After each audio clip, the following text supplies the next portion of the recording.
Kahit matagal na raw magkaibigan, tiniyak ni DILG Secretary John Vic Remulla na hindi bibigyan ng special treatment si former Senator Bong Revilla matapos ang kanyang voluntary surrender sa Camp Crame.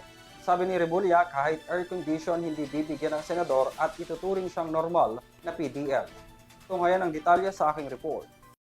Kasunod ng kanyang voluntary surrender kagabi sa Camp Crame, tiniyak ng Department of the Interior and Local Government sa publiko na walang ibibigay na special treatment kay dating Senator Bong Revilla Jr. Sumuko siya matapos ilabas ng Sandigan Bayan ang kanyang warrant kaugnay sa partisipasyon umano nito sa ghost flood control projects sa Bulacan.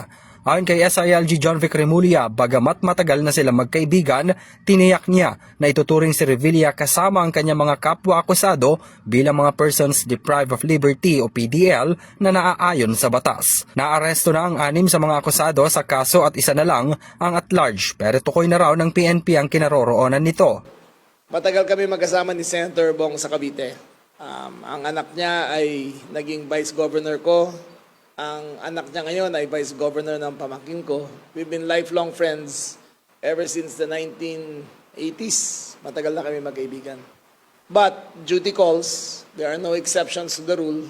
Ang pag sinabi ng Sandigan to arrest him, I advise him to, ang best ko na magawa is advise him to surrender peacefully. So yung available facilities ay sinabit na namin sa Sandigan. So I assure you, walang magiging special treatment doon.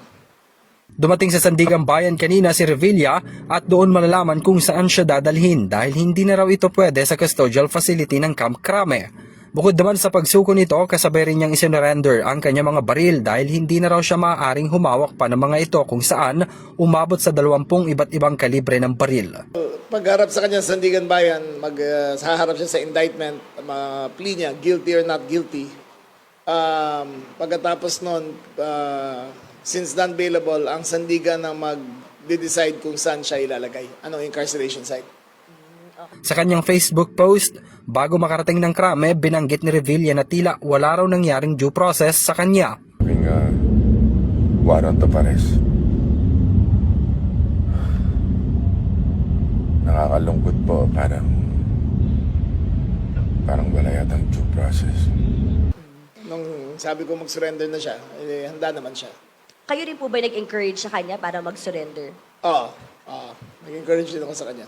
Ilan sa mga posibleng pagdadalhan kay Revilla ang Bikutan, Payatas, Karingal Detention Facility at wala rin mga air conditioning system na nasa ilalim rin ng pamamahala ng DILG. Para sa EuroTV News, ako si Henry V. Nicolas, sumasaludo sa bawat Pilipino.